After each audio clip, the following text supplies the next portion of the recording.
been telling everyone's been telling me that ever since I've come to America. Is that right? Sounds great, isn't it? Like, I mean, in India, when you go to school, you have to wear uniforms, and you don't have to do it here, and that was the reason for me to want to go to school. Fear drives me, fear of failure.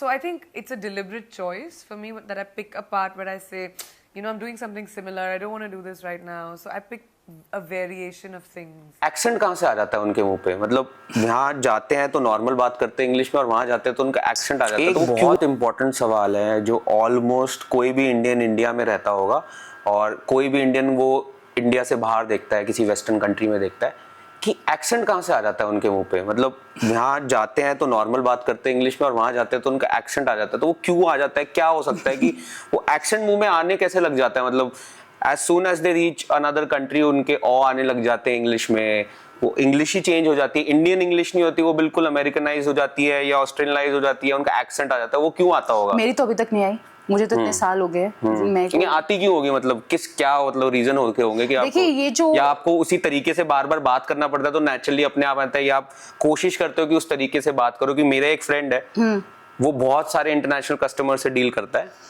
और वो जब बात करता है तो जैसे ही उसने बात करा यूके के कस्टमर का, यूके का एक्सेंट आ जाता है।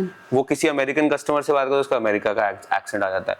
वो मेरे को उसने ऐसा समझाया कि उनको समझना इजी हो जाता है हमारी English rather than the other way around, इसलिए हम एक्सेंट यूज करते हैं। उनको लगे कि इसको आता है, इसको इंग्लिश हमारी समझ आती है, कम्युनिकेशन इजी होती है। ये रीजन हो सकता है कि ये रीजन है। और कई क्योंकि ये होता भी ऐसे है कि आपका जो डील जिससे कर रहे हो ना आप, अगर फॉर एग्जांपल अगर मैं वहां पे हूँ और मैं खाली इंडियन, श्रीलंका, एशियन पीपल से डील कर रही हूँ, देन मेरा वो एक्सेंट नहीं बन सकता क्योंकि मुझे पता है कि मेरी इंग्लिश वैसी ही निकलेगी जैसी उनकी है। पर अगर आप कर ही रहे हो उनके साथ ही, तो वो आपका आ ही जाता है। और अगर वहाँ के जो आई थिंक जो नेक्स्ट जनरेशन है जो भी हैं वो वहीं पैदा हुए हैं और वही है, तो उनका तो वैसे ही आ जाता है क्योंकि वो पढ़ ही रहे हैं और वहाँ पे ही जा रहे हैं, तो उनका वैसे नेचुरल बात करने का तरीका वैसे ही हो जाता है।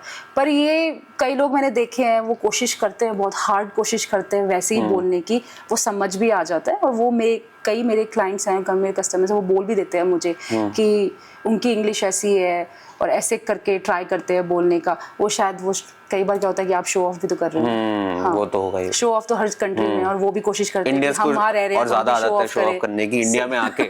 उनके सामने नहीं, इंडिया में आके वो लोगों को शो ऑफ करेंगे हम तो वहाँ रह रहे हैं, हमें एक्सेंट भी आता है। हाँ।